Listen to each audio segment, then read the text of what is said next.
Innal hamdalillah nahmaduhu wa nasta'inuhu wa nastaghfiruh wa na'udzu bihi min syururi anfusina wa min sayyiati a'malina. May yahdihillahu fala mudilla lahu wa may yudlil fala hadiya lahu. Asyhadu an la ilaha illallah wa asyhadu anna sayyidana Muhammadan abduhu wa rasuluh. Allahumma salli ala Sayyidina Muhammad wa ala ali Sayyidina Muhammad wa sallim tasliman katsira, amma ba'd. Faya ayyuhal muslimun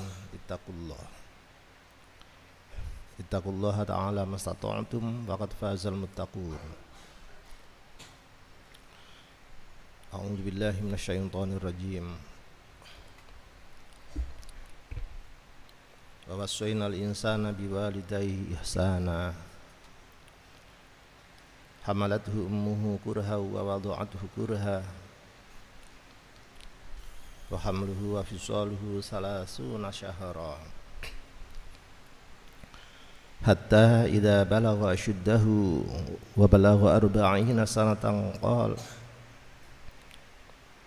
qala rabbi auzi'ni an ashkura ni'mataka allati an'amta 'alayya wa 'ala walidayya wa an a'mala shalihan tardah wa aslih li fi dhurriyyati inni tubtu ilaika wa inni minal muslimin.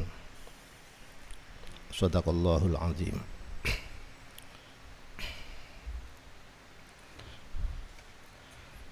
Kita masih bicara tentang amal yang diridhoi Allah terkait dengan bulan ini Safar, bulan yang jatuh setelah Muharram, di mana peristiwa hijrah yang sangat monumental dan menjadi pembangkit semangat umat muslim, umat beriman, tinggal aplikasinya, tinggal amaliyahnya, yaitu di bulan cerah, bulan kuning, bulan glow Safar ini. Untuk itu momen hijrah ini sesungguhnya mempertanyakan kepada diri kita sendiri sisi mana yang bisa kita lakukan.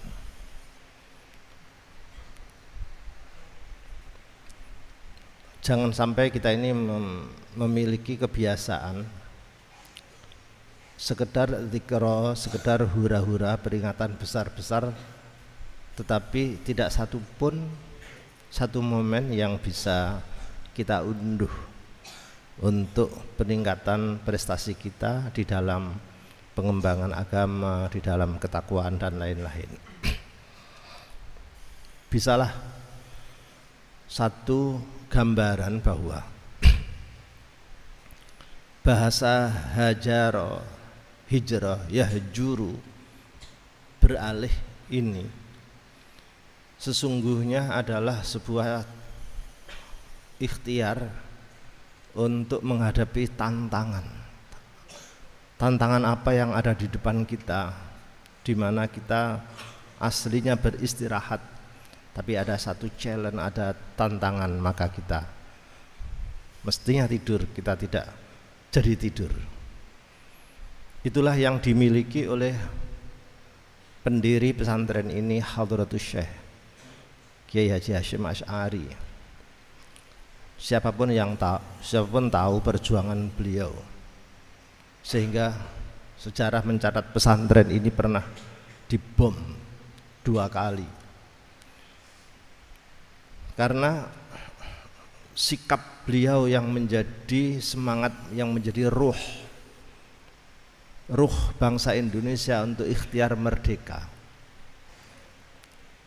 Bahkan kritik Hadratus Syekh ini terhadap kiai-kiai yang lain yang sehari-hariannya hanya mengaji, silo di pondok mengajar istiqomah, betul. Itu namanya kesalehan spiritual biasa. Sedangkan hadratus syekh tidaklah begitu.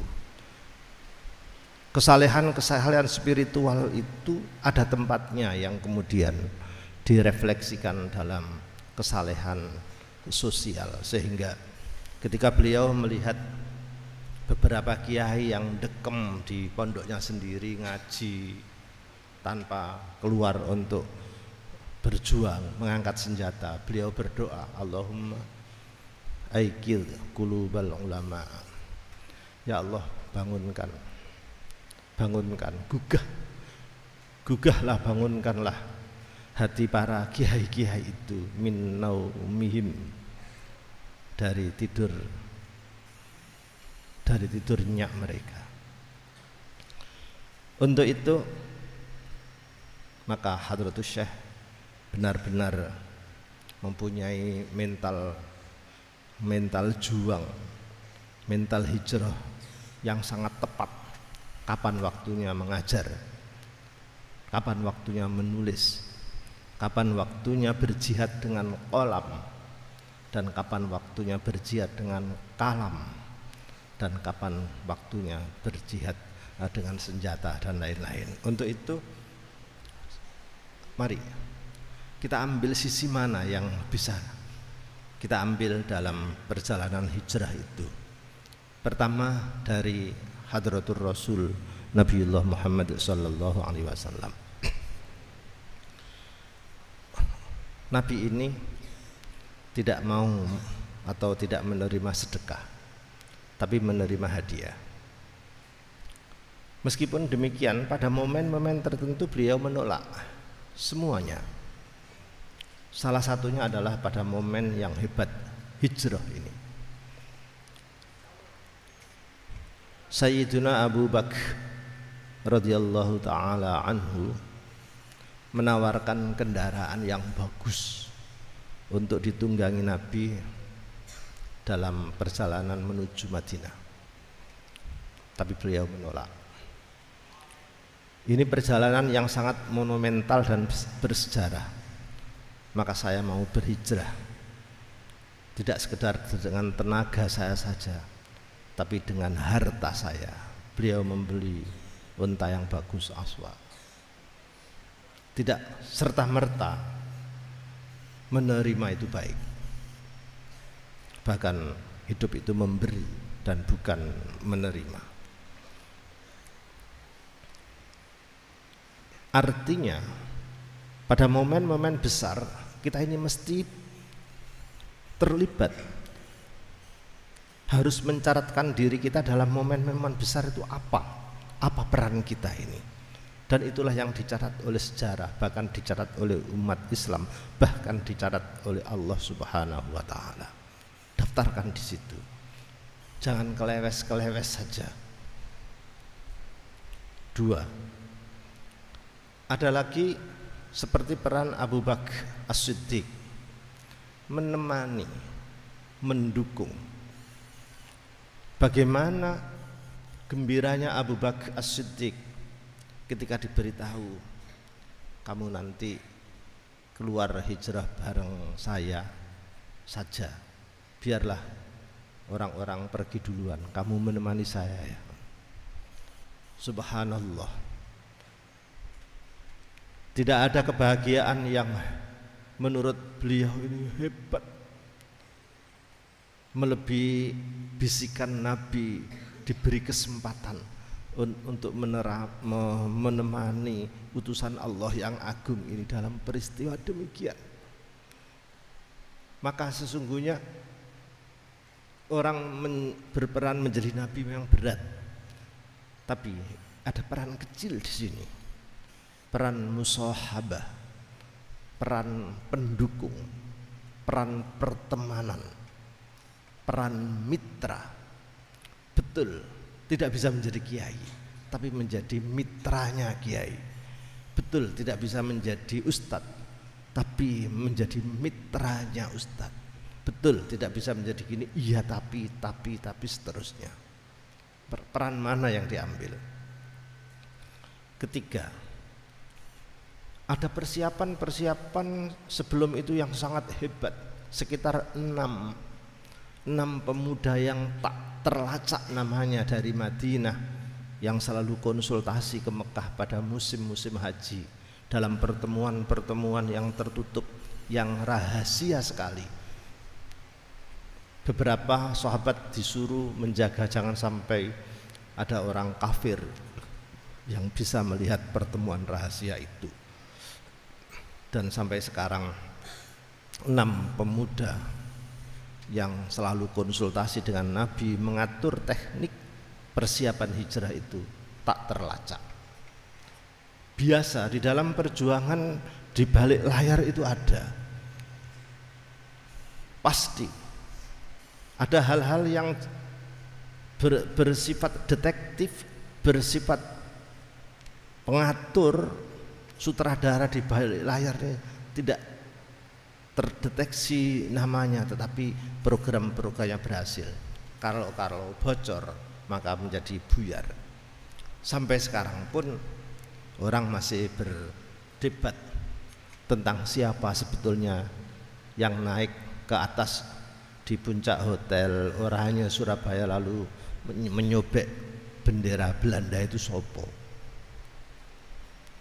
Dulu memang menyembunyikan identitasnya, karena kalau ketahuan remuk-remuk. Tapi setelah ini royoan ngaku ini sama dengan yang menembak Jenderal Malabi itu siapa. Seluruhnya dilakukan secara misterius. Yang penting berhasil, tidak perlu jasa penghargaan apa-apa karena waktunya. Tapi pada akhir-akhirnya juga ada versi-versi yang lain. Kita berperan apa coba? Tidak hanya itu, mereka yang sudah menyambut kehadiran Hadratul Rasul di Madinah tidak sekedar koordinasi dengan pemuda-pemuda yang laki-laki. Ada cewek-cewek yang hebat. Justru cewek ini berperan untuk menyemarakkan hijrah, sehingga lahirlah sambutan yang irtijal, yang spontan. Hadratul Rasul begitu rawuh di Madinah, berkumandanglah samroh cewek-cewek Madinah. Tala'al badru alaina min saniyatil wada wajaba syukru alaina ma ta'alillahi ta'. Seterusnya, siapa penggagasnya? Dulu tidak terdeteksi karena momen-momen ini sangat rahasia. Tapi sejarah ada bisa mencatat, dialah cewek itu bernama Nusyaibah bintu Ka'ab al-Ansariyah. Jadi, peran apa sekarang? Ataukah peran kita itu seperti pemandu jalan, pelobi, pemulus jalan? Bagaimana Hadratul Rasul dengan Abu Bakar yang diuber-uber dari Makkah, ditangkap mati atau hidup dengan trik membelokkan arah, sembunyi dulu di gua Sur itu baru keluar. Semuanya itu bukan atas pertolongan panduan umat sama muslim, tapi beliau menyewa orang terpercaya, orang Yahudi yang ahli jalan tikus. Dia betul-betul pengembala yang hebat, ahli jalan setapak yang tidak bisa dideteksi oleh orang-orang umum. Namanya Abdullah ibnu Uraikid. Ibnu Uraikid inilah yang memandu Nabi sehingga selamat. Kalau melalui jalan biasa akan tertangkap oleh kawanan-kawanan musyrik, maka dia ahli menyelinap dengan menghantar Nabi melalui jalan tikus.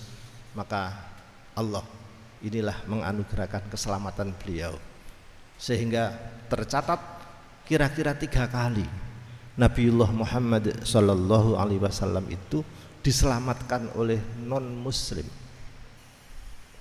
Yang satu keluarganya sendiri, seperti pamannya Abdul Muttalib, kakeknya Abdul Muttalib, seperti pamannya Abu Thalib.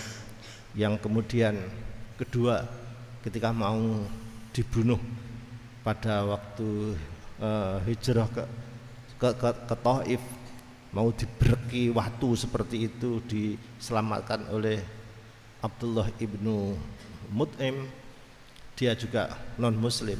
Dan yang ketiga dalam hijrah ini oleh Abdullah ibnu Uraikid yang keseluruhnya terakhir ini berislam secara sukarela. Pertanyaannya, itu semua sudah berlalu. Apa yang dilakukan oleh Hadratus Syekh dengan segala susah payahnya, dengan resolusi jihad dan lain-lain, itu sudah berlalu. Tilka ummatun qad khalat laha ma kasabat.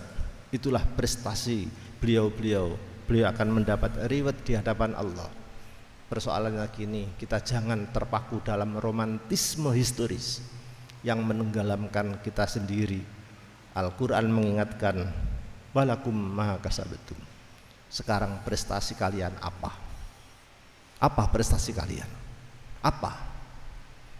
Pertanyaan walakum ma kasabtum ini sesungguhnya menggugah semangat kita. Apa prestasi kita untuk berbuat yang terbaik untuk agama dan negara ini? Mudah-mudahan bermanfaat. Barakallahu li wa lakum fil Qur'anil azim wa nafa'ana bihi wa iyyakum lima fihi minal ayati wa dzikril hakim. Wa taqabbala minni wa minkum tilawatahu innahu ta'ala jawad karim malikum barur raufur rahim. Walhamdulillahi rabbil alamin.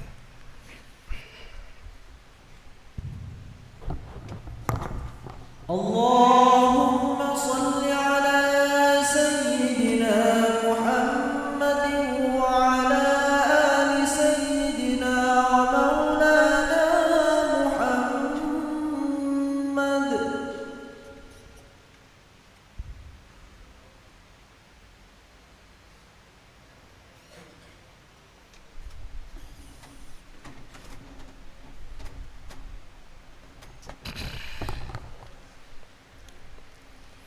Hamdan katsiran kama amara asyhadu an la ilaha illallah wahdahu la syarika lahu irhaman liman jahada wa kafar. Allahumma shalli ala sayyidina Muhammad wa ala ali sayyidina Muhammad wa sallim tasliman katsira amma ba'd. Fa ya ayyuhal muslimun ittaqullaha ta'ala mastata'tum wa qad fazal muttaqun. Wa alamu anna Allah amarakum bi amrin bada'a fi bi nafsihi wa sanna bi malaikati qudsihi faqala inna Allaha wa malaikatahu yusalluna 'alan nabi ya ayyuhalladzina amanu sallu 'alaihi wa sallimu taslima. Allahumma ighfir lil muslimina wal muslimat wal mu'minina wal mu'minat al ahya'i minhum wal amwat innaka qaribun mujibud da'awat. Rabbana ighfir lana wa li ikhwanina alladzina sabaquna bil iman wa la taj'al fi qulubina ghillan lil ladzina amanu rabbana innaka ra'ufur rahim. Walhamdulillahi rabbil alamin. Ibadallah, innallaha ya'muru bil 'adli wal ihsani wa ita'i dzil qurba wa yanha 'anil fahsya'i wal munkari wal baghi ya'idukum la'allakum tadhakkarun. Udhkurullahal 'azima yadhkurkum was'alu min fadlihi yu'tikum wa la dzikrullahi akbar.